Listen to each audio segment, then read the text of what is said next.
All right, I just got a little, I'm supposed to be cleaning the boat out, but and I probably will, but I just wanted to take some video real quick here just to show some of the shit I got laid out, which is just basically it's all in one spot.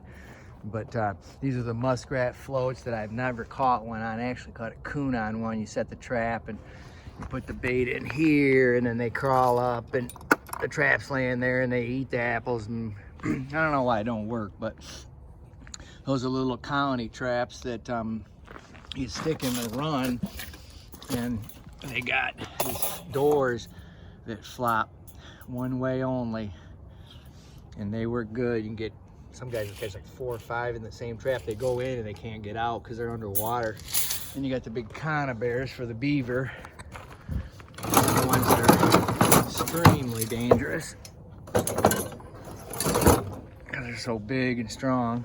And then you got the little ones, the muskrats. And that's actually a double spring, which is good for mink because there are 2 springs on it. That's about a 4.5 inch inside. These ones here are 9 inches by 10. And then I got the beaver trap set, or some of my biggest ones, which are pretty big. That's the TS85 right there. Beaver. This is a Duke 650, which I just caught the coon on the other day in that video. And then that one is the MB 750, which is 7.5 inch jaw spread for beaver. And this is actually a coyote trap, but I've caught a lot of beaver in it. It's American made, 100% bad. Dude's making the baddest traps around. They're just solid freaking steel. I mean, just ridiculous. Look at the thickness of that. This one's, you know, it's pretty good too though. And the Dukes are just great. They got cast jaws. This big beaver trap though is fucking, you know, they got those big old giant legs, so that's an 8.5 inch jaw spread. You can see that pan, you know, that thing's, I got it cranked way up before you. Let me get some rubber shit here. I'll snap them. Well, I'll snap one until I might as well get the big one. You know, that pan, see where it's latched over the edge of the jaw over there? It engages right there. And then when I push down on it, she lets her fly.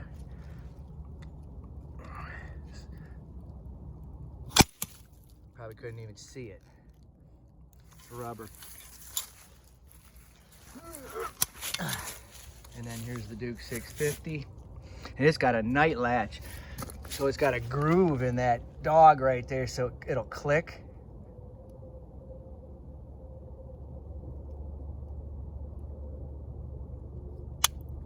That way it's set for hair trigger. And then this over here, the big beef trap, I don't know what the hell's going on with it, but it'll go do it too. I caught a beaver on this one. A couple of these MB 750s. They're nice traps. And then this thing's just a fucking scary. 4 springs on it. Jeez, I mean, it's ridiculous. And then look at the double welded laminated jaw to ease the pressure on the animals. I can't even get that one out of there, but I got them on these sliders. They slide up this cable, you know, I throw that out into the deep, and then they slide down it. But here's a few more just traps laying around. My conibear stands that they go to sit down in. You poke those into the mud and then they nestle right in here, those big old conibears. That's how I got my beaver the other day. But so then this is just these are my pre-rigged up muskrat conibears on sticks already. So you can put them right in the mud and in the run. And then those bars right there, these rebars are my beaver sliders, which are my brand new Yamaha that already broke and almost left me stranded. These right here, This is a one-way. It can only go that way. So when the beaver gets caught, that end's the deep water. He wants to go that way, so he goes that way. Well, now when he tries to, see how this binds on here? When he tries to come back up to the surface, it ain't working. And then me and Victor welded these here on, poke that in the mud. And then once that slider goes all the way down, which is a 10-foot rod, then we got these so that it stops, and then you engage that other foot deep into the mud, and hopefully this area is about 4 or 5 feet underwater, and when that beaver gets down here, he is fucked. But I got these badass muskrat set up. Sorry for a shitty video. I want to get a stand for my iPhone or something, I don't know. But these things they sit in this little Hags clip. This point right there pokes in this. See how that slides on there, but it binds. These are made in Michigan, invented by the guy in Michigan too.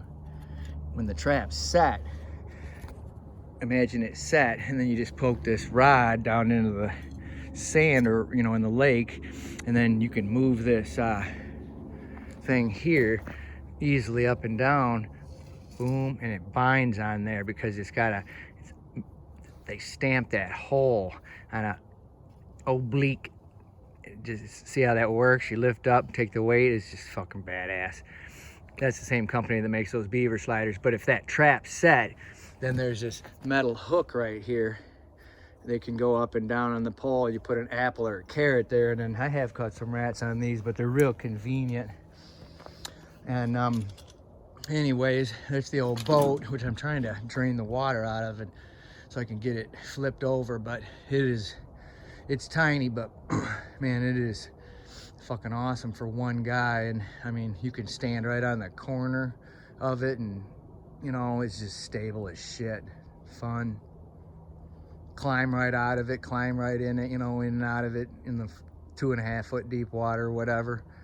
It's stable. And I got the trailers working pretty good. Damn fucking lights, I don't know what the fuck, could be my truck. But anyways, so that's about the extent of it. But I didn't get out and do as much as I wanted to, but it's just the way it goes, I guess. Lack of organization. At least I know it's a lot of work is what it is. Anyways.